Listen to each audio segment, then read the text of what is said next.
For the sheriff, sit down. Mason County Sheriff Casey Salisbury. Good morning, sir. Good morning. It is foggy as people are starting their commute today, and this decreased visibility on the roadways can be very treacherous. We see a lot of work at Lynch Road, the 101 interchange. That'll be very nice once it's all completed.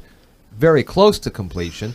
But again, a reminder that these fog lines, and when you're driving around kind of even the North Shore Road there, it can be treacherous for folks. Yeah, it is. I noticed that fog settling in the field behind my house last night early. You just see it rolling. It's definitely time for Halloween. Yeah. But yeah, the sight distance is significantly decreased in that. And the other thing is I think most people get it, but using your high beams in that isn't exactly the best idea. Right. It just kind of reflects back at you when you turn up the high beams. Yeah, it does not work. It doesn't help. Because I turned mine on this morning. I'm like, okay, not good. Not gonna work. Yeah, it doesn't Not help. good. And there's areas where you get in some spots where you come in and out of that fog depending on the how the rise and the fall of the roadway. So, Right. Are there some things that you guys are taught in your driving courses or just in your classrooms about driving in these types of conditions that the regular folks may not be privy to? Slow down. I'm serious. You know, I had a semi pass me. That's how slow I was I'm going. serious. I was like, I'm slow. You know, it's the same thing. It's like anything else that we seem like we go over the same things every year, and we'll talk about safety on Halloween night. The same thing that we've been saying since I was a kid. But you know, decreasing speed is a huge issue in that, and then when you get into the icy conditions and snow conditions, I had one of the guys I worked with for years that taught driving would tell you when it gets to that snowy and ice condition that he wanted to slow down so much that even if he did slide into something, it wouldn't damage the car. Right. You need to be going that slow. And with the fog, there's moisture too. So, Right. you know. But now it'll start changing here pretty soon. We'll get a couple freezes and then it'll start getting more treacherous. We're still challenged. I'll just throw one more out there. We've been talking a little bit about speed lately anyway. Still, in the Lake Limerick area, we're having problems with people just not slowing down out there. That's a residential area. I keep getting phone calls on that, and we've notified our friends from the State Patrol and try to get people out there when we can. But it's dark. There's kids along the edge of the road. I mean, it's really dark right now until the daylight savings time starts, and then it'll be at the other end of the day. Yeah. So, Right. everything in those driving conditions that are the common practice things. The other one is check your windshield wipers. We're getting towards the time of the year where those things have been sitting on there baking in the sun for months, and they're like solid as a rock, and you turn them on, all there is streaks across the front of the windshield. You know, those make a big difference too. So I just got new ones, so Good. I did, Very nice. yeah.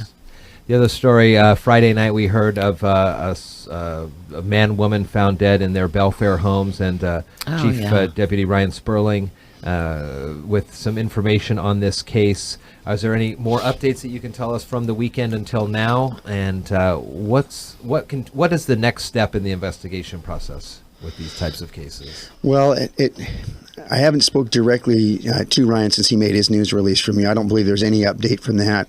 But when our people start finishing up the paperwork, there's a lot of, it's not just over on the day that the incident and you see everybody leave. Right.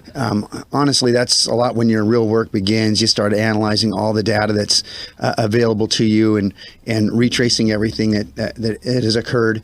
I don't know if they've got certain things that might be en route to the lab. They've got things that go to a coroner for autopsies. They've got all these other things.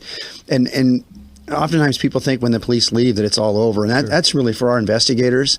That's where the work begins. And that's where it concerns me when, again, I talk about this constantly when people say, well, why do you burn so much overtime? Well, you don't get to not go to something like that. We can't predict when it happens. Right. And you don't know how long it's going to be to follow up. And it takes a lot of investigative time, a lot of report writing. It's not like on TV. No, it's not like solve in 30 something. minutes. You have five over. things that you're solved. But Right. those things are just tragic all the way around. There's so many other pieces involved in that you may not see, and once it leaves the news headlines, it's a lasting effect forever. And so a tremendously tragic situation, and I'll tell you, our guys are working real hard on that. There was a child who came across the principals in the story, and when do you get a chance to, and how do you get a chance to talk with them? And is that where you bring in the service dog that can be used as kind of a comforting? It can be. That can depend on,